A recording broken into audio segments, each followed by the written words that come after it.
Makes our city so special is the military. It is an integral part of our community.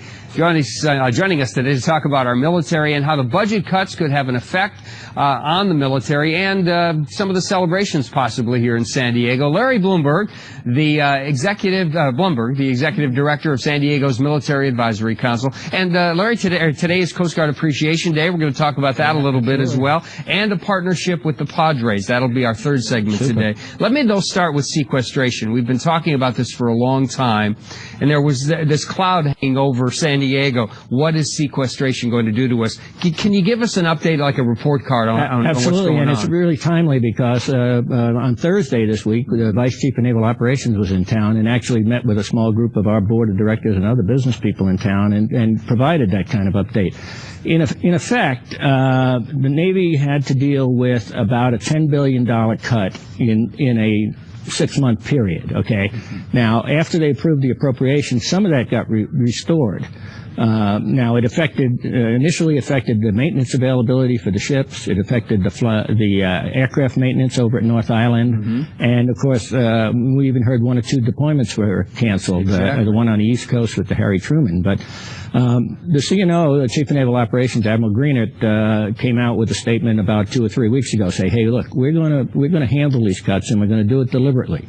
Now, some good news for our area is about 8 of those maintenance availabilities out of the 12 have been restored. Okay, so actually the ship repair guys have their warn notices, the layoff notices, have been withdrawn. We just had that story last week or so. So that's a good news item. They're staying on the job. Right, absolutely. So, and the maintenance availabilities and the maintenance for the aircraft too, slowly being restored. So we're in good shape at North Island at the depot over there. Relatively good shape. You know, this is going to hurt us, and it is hurting us to a certain extent, but it seems to me, and tell me if I'm wrong, that the military, maybe other administrative bodies as well, are figuring out a way maybe to work around the sequester, to find different ways to make this work so that the pain isn't quite so stiff. Well, yeah, as the Vice Chief, Admiral Ferguson, said to us on Thursday, they had to pay their bills. You know, you have to, you know, and we actually had one of the executives from SDG&E in the audience in the group, and he said, you know, yeah, you got to pay the electric bill and you got to pay the fixed cost. But some of those costs that they can control, like ship steaming hours and port visits and, you know, things like that they could control, they had to cut back immediately to save the money in that short period of time. So that's what they did. And you know, if you were going to probably end up talking a little about the air show and Fleet Week. Exactly. Well, he explained, okay, for instance, all of the Fleet Weeks except ours here in San Diego, the Navy sends ships to those ports, New York, Seattle, Portland, Oregon. So there's an expense to actually get them there. That's exactly right. You burn fuel. We have them. Okay? So we're lucky in that respect because our Fleet Week is alive and well. So, but they had to cancel that. And the same thing with the Blues, the Blue Angels, right? They could control, you know, the cost of the fuel to appear at those air shows is relatively significant when you think about it. So they had to cancel the shows for the rest of the year. They didn't enjoy doing that, believe me. But you know, again, Miramar Air Show, it's going to carry on, you know, and we're going to see a little bit more marine action there. Do you think? I mean, sometimes the public will say, "I understand the Blue Angels thing. I understand that sometimes those are not the priorities."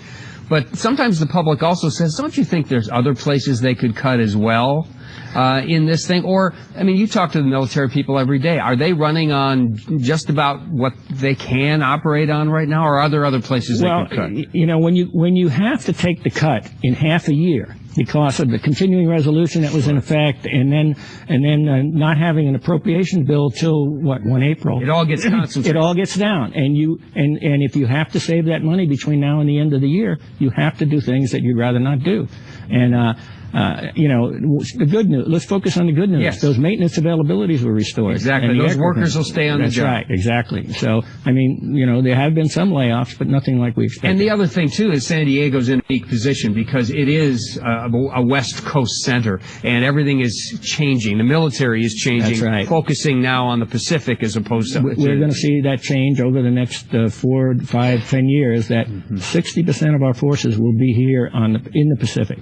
It will gradually take place and transition from the Atlantic over to the Pacific. So we'll see that happen over time. And my guess is that in the military, there's planning going on right now to expand San Diego and make sure these facilities are up to grade, because they're going to be servicing the military here for a long time. Well, we know we're getting more ships here over the years, particularly the LCSs, the littoral combat ships. But on the downside, some of the MILCON, the military construction, has been cut back. We could save some money. So our facilities are in pretty good shape here overall. The piers that we have at Naval Base San Diego and at North Island, I haven't heard of any real issues with keeping them up to speed. We touched on it, but let's just underline it. You mentioned Fleet Week here. Fleet Week is on. It's going to be strong here, alive and well, because of the uniqueness of San Diego. That's right. The Navy doesn't have to move ships to get here. So, but we have the enlisted golf tournament's going to happen. The enlisted recognition luncheon's going to happen. We had a planning meeting on the Coronado Speed Festival, so that's on. And so those things are we honor the sailors and Marines because they're here.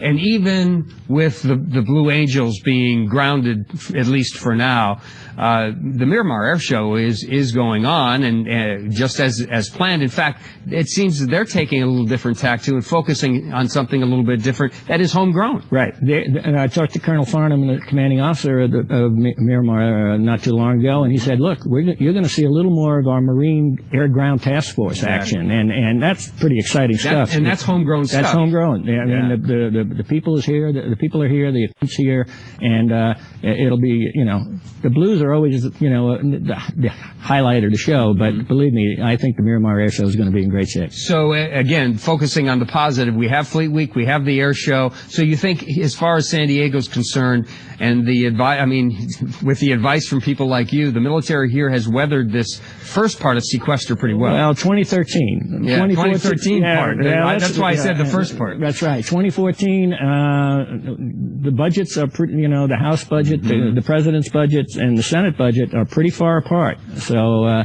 I don't want to count any chickens for the 2014, which starts on 1 October of 2013. This could be trickling into that next fiscal year. Well, and we could go through the continuing resolution and not have an appropriations bill, et cetera, et cetera. But one last thing I want to say before we move on to other things.